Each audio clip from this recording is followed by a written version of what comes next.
Friends, कैसे हैं आप सभी लोग। तो welcome to my new video. और आज का हमारा टॉपिक है हॉरर वर्सेस चैट रीडिंग। आज का हमारा टॉपिक है काला जादू पार्ट 1 और पार्ट 2 से कल अपलोड होगा, तो देखना मत भूलना। लेट्स स्टार्ट द वीडियो और हम स्टार्ट करते हैं पार्ट 1। One afternoon. सीमा, अब कैसी है पिया की तबीयत? कोई सुधार नहीं, बुखार कम होने के नाम ही नहीं ले रहा। पता नहीं किसकी नजर लग गई है मेरे बच्ची को। डॉक्टर अभी कुछ नहीं बता पा रहे हैं। नहीं, इतनी जगह चेक कराया, इतने टेस्ट हुए, बट कोई डॉक्टर कुछ क्या खास हेल्प नहीं कर पा रहा। मुझे बहुत टेंशन हो रही है। फटाफट कर ही लिया। टेंशन मत लो मधुरी, सब ठीक हो जाएगा। मधुरी नहीं, माधुरी। एक काम करते हैं, कल पिया के नाम से देवी जी के मंदिर में एक पूजा करा देते हैं। दवा के साथ साथ भगवान का आशीर्वाद भी मिलना जरूरी है। हाँ, ये सही रहेगा, लेकिन पिया को वहाँ लाना मुश्किल है और उसे अकेला छोड़कर मैं आ नहीं सकती। नीलेश ऑफिस के काम से अभी शहर से बाहर हैं।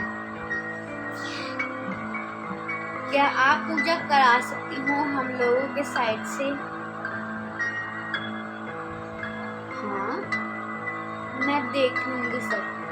तुम बस प्रार्थना करो पिया के लिए। थैंक यू सो मच दीदी।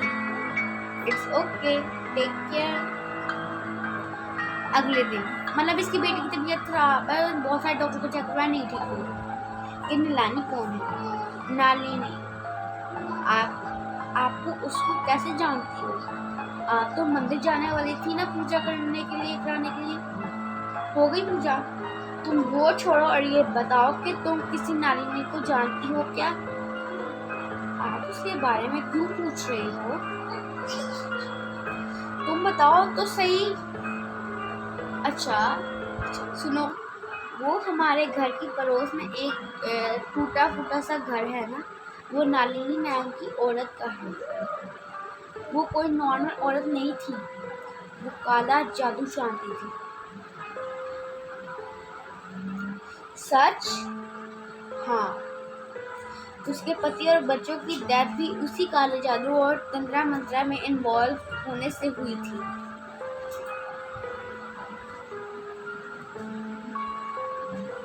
कैसे कर लेते हैं? ओह नो, क्या तुम्हारी उससे कोई पर्सनल दुश्मनी थी? नहीं तो। हाँ, हम उसका घर खरीदना चाहते थे।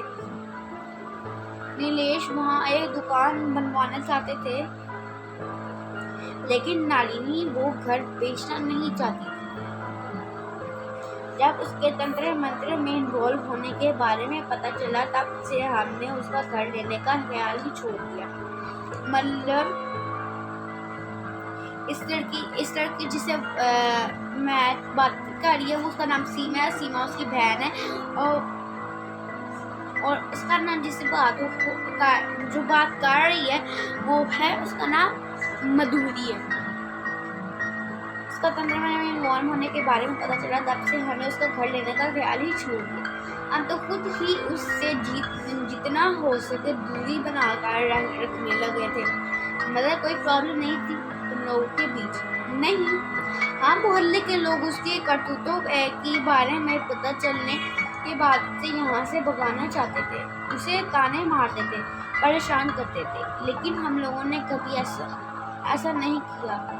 फिर एक दिन वो खुद ही यहाँ से चोरी छुपे चली गई, बिना किसी से कुछ कहे सुने। पर आप ये सब क्यों पूछ रही हैं? आज हम पिया के लिए पूजा करने जा रहे थे। पंडित जी जो पूजा करवाने वाले थे वो भी हमारे साथ ही थे। अचानक से रास्ते में हमारी गाड़ी का कंट्रोल बिगड़ गया और एक्सीडेंट हो गया, और हम मंदिर तक पहुंच ही नहीं पाए। इन सब से नालिनी का क्या लेना देना? मेरे हस्बैंड गाड़ी चला रहे थे और पंडित जी उनके बगल में सीट पर बैठे थे। मेरे हस्बैंड को तो कुछ नहीं दिखा, लेकिन पंडित जी ने एक काले धुएं जैसा साए को गाड़ी के सामने खड़ा देखा। उन्होंने कोई मंत्र पढ़ा तो उन्हें एक झटका सा लगा और नलिनी नाम बार बार उनके कानों में गूंजने लगा। उन्होंने ही मुझे तुमसे इस बारे में पूछने को कहा था। हे भगवान, क्या मतलब हो सकता है इसका? पंडित जी को लगता है कि तुम्हारी बेटी की इस हालत के पीछे नलिनी का कोई हाथ है। आगे पढ़ते हैं।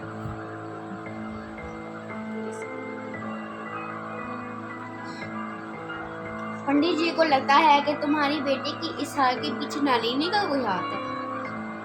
रोज के लिए पूरा दर्द नहीं होने दे रही है। इसका मतलब नलिनी ने मेरी पिया पर कोई काला जादू किया है, इसलिए उसकी हालत हर दिन बिगड़ती जा रही है। क्या होगा मेरी बच्ची का? पर वो ऐसा क्यों करेगी? हो सकता है तुम लोग उसके घर खरीदना चाहते थे, इसलिए वो तुम लोगों पर छिड़ गई हो, उसका बदला ले रही हो। और फिर प्लीज इग्नोर कीजिएगा, प्लीज। वो रो रही है, लेकिन हम लोगों ने उसे परेशान नहीं किया। उसके काले जादू करने के बाद, सामने आने के बाद भी नीलेश ने उसे घर के अच्छे पैसे देने का ऑफर किया था।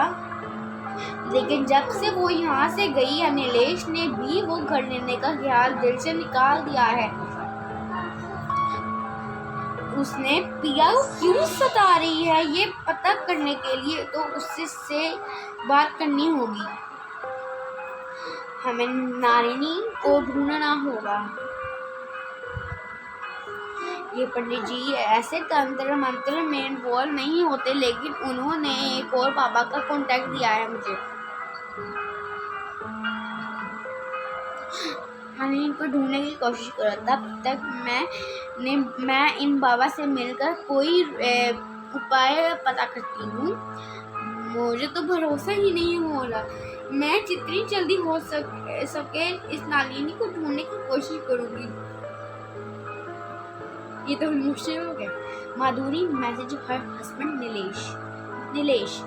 नीलेश मेरी कॉल रिसीव करो, मैं एक इम्पोर्टेंट मीटिंग में हूँ, 15 मिनट बाद बात करता हूँ। नहीं,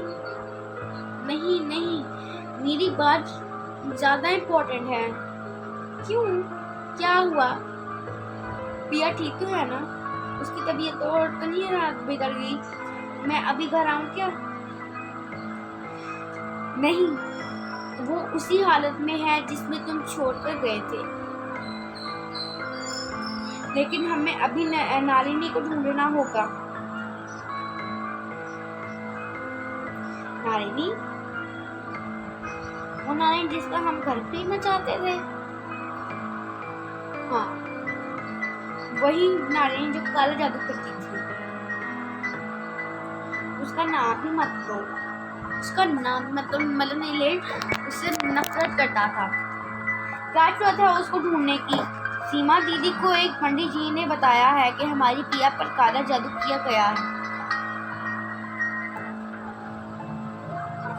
सीमा दीदी को एक पंडित जी ने बताया है कि हमारी पिया पर काला जादू किया गया है,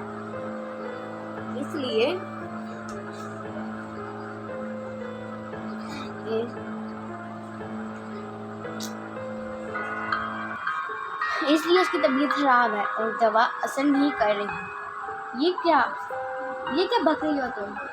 ऐसा कुछ भी नहीं होता है और ये सब उस नलिनी ने ही किया है। हमें उसे ढूंढना होगा और उसे रोकना होगा। वो तो इम्पॉसिबल है, क्योंकि किसी को उसके बारे में कुछ पता नहीं है। उसके पति और बच्चों की डेथ के बाद वो सबसे दूर रहती थी और उसकी पोल खोलने के बाद वो चुपके से यहाँ से भाग गई। हम कैसे ढूंढेंगे उसे? पर हमें उसे ढूंढना ही होगा। तुम फालतू की बकवास पर ध्यान मत दो। इस इसको हम यहीं पे एंड करते हैं। इसका पार्ट मैं बहुत जल्द लेके आऊँगी। बाय। लाइक सब्सक्राइब करना मत भूलना, कमेंट भी करना। बाय।